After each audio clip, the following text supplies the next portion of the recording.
Hi everyone and welcome back to the channel. So I've been meaning to do this quick simple project for a while now, and that is to make a holder for my kitchen roll or paper towel. So in this video I'm going to be showing you how I made this nice simple little project just out of some scrap wood. Okay, so to make the kitchen roll holder I've had a rummage around to see what scrap bits I've got, and I've come up with these three different bits. So I collect old doorknobs. I've got a whole jar full here. I've picked a doorknob out for the top of the pole. So here's the doorknob. I think this might be made out of ash or oak. Definitely a hardwood. So to make the main pole of the holder, I've got this old piece of what I think is from a ladder. It's quite rough looking. I'm sure I found an old ladder and I broke it up, and this was one of the rungs or the rings. I'm not sure what you call them. One of the steps. I think this might be ash or oak as well. And then for the base I've got this really thick, it's about 35mm thick piece of hardwood. This actually came out of my porch. It had some shelves all the way around it when I moved in years ago. I've removed them and it's stained in this kind of mahogany type colour, but that's not the actual colour of the wood, but it is a nice hardwood. I'm not quite sure what it is. It's really thick and dense, so I'll be using that for the base. So first of all I set the compass to around 8cm, which will give me a diameter of around 16cm for the circular base. And here I'm just scribing around, so I'm making the most of the width of this wood. It's only slightly wider in diameter. So from this I've got a nice centre point to work from later on, and I've got a nicely scribed circle. And here I'm just using a black pen to make the outline more visible, ready for cutting out later on. For the upright part of the holder, I'm just cutting off the ends here to get them nice and square, and this is around 35cm in length. And to remove the old finish, I started off by using a knife to scrape it off. This has had years of use, so there's all sorts of finish on there, bits of paint, things like that. And then I just gave it a hand sanding to make it nice and smooth. So now I want to measure the diameter of this piece of wood, and it measures around 30mm.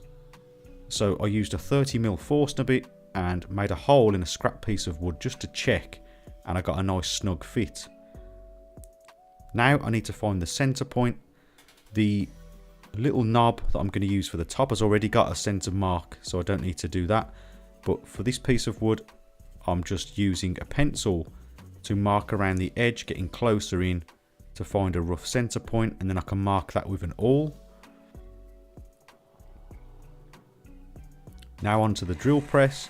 I want to add a dowel to attach the knob onto the upright piece. So I've got the depth set here, and for the tall piece it's too big to go in the drill press, so I'm using a standard drill, and I've got a piece of tape to mark the depth there, and that is just clamped up in the vise. Now to add the knob onto the top, I'm adding plenty of glue, and I have a small 6mm diameter dowel, making sure everything's covered in glue nicely.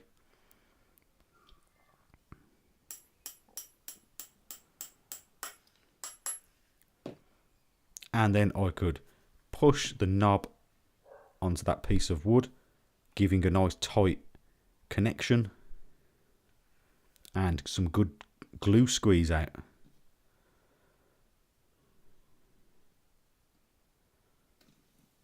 And then I could just wipe off any excess glue. And I clamped it up and waited for the glue to dry. Once the glue was dry, I used the belt sander just to sand it nice and flush so the two pieces meet nicely. And then I gave it all a hand sanding to make it nice and smooth.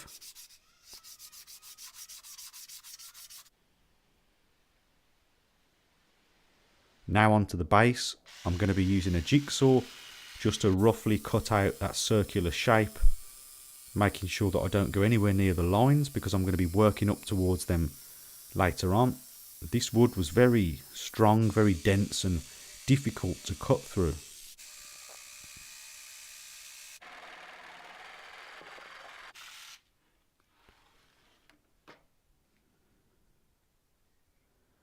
Now onto the disc sander. I drew those lines earlier just to make it easier for me to see what I'm doing here on the disc sander, and I can sand right up to those lines and get a nice circle.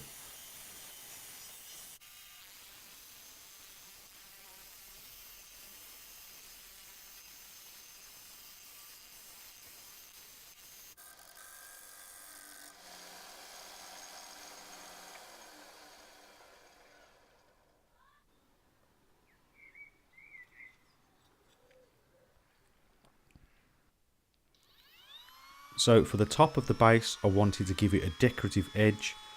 So I've got a decorative bit in the router here. And then for the bottom, I decided to just give it a round over.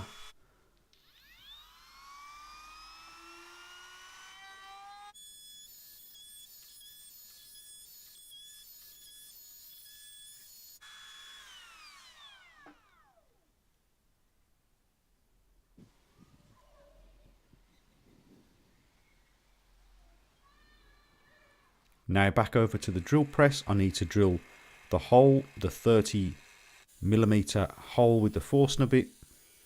And again, I've got a depth gauge set to about 2.5 centimeters. And then I could use the point of the Forstner bit as a guide to drill down for a clearance hole, because I'll be adding a screw as well later on, just for extra strength. And then with the piece flipped upside down, I could add a countersink so that the head of the screw sits nice and flush. Now onto sanding, just using an 80 grit paper here, working up to a 120 grit.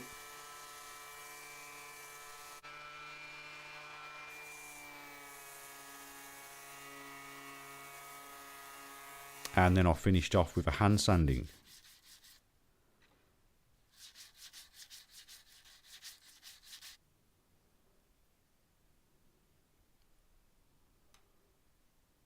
Now the piece is ready to be assembled. I'm adding plenty of glue down in that hole and using a small brush to help apply it, spread it around. And it was a nice tight fit.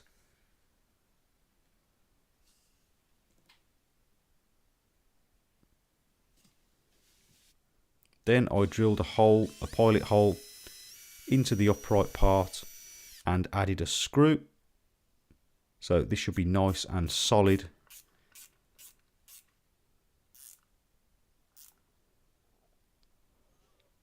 And then I removed any excess glue. Now onto the finish. I decided to go with some boiled linseed oil, which helped to bring out the grain nicely in the wood.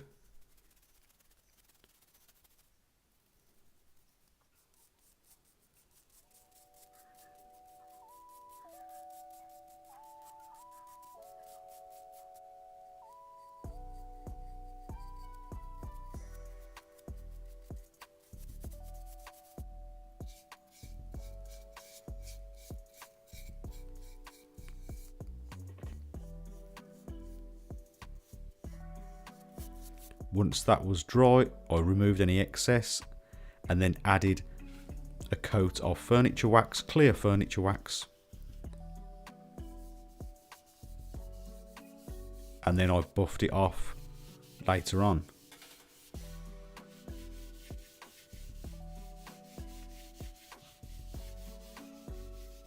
Now, one final thing, I want to add some little felt pads to the base just to raise it off the surface and just to protect any surface that it goes onto.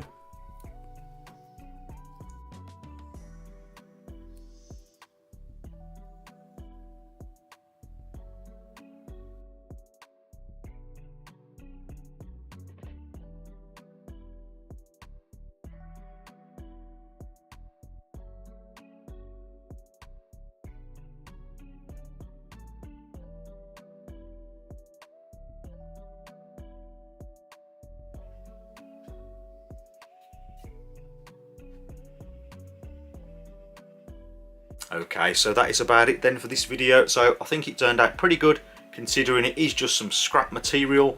This was from an old ladder. That's a doorknob, and this bottom part was a shelf. So if you do know what these materials are, because I think all three of them are a different type of hardwood, please let me know in the comments section, because I'm not too sure myself. I think they look really nice together. The contrast, it gives a nice rustic look, and it's quite a nice functional item as well. So if you did find this video useful, please remember to like and also consider subscribing for more DIY related videos. And as always, thank you very much for watching, and I'll see you next time.